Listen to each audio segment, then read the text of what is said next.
You ask Tiger to solve. This deals with linear equations with one unknown. The final result is x equals 5. Let's solve it step by step. Group all x terms on the left side of the equation. Subtract 2x from both sides. Group like terms. Simplify the arithmetic.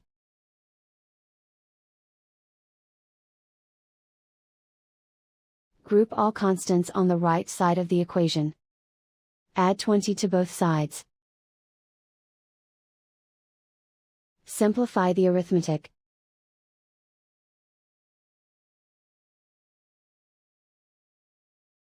Isolate the x.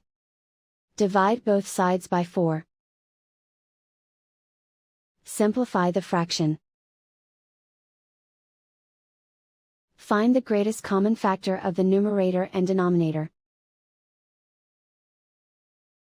Factor out and cancel the greatest common factor.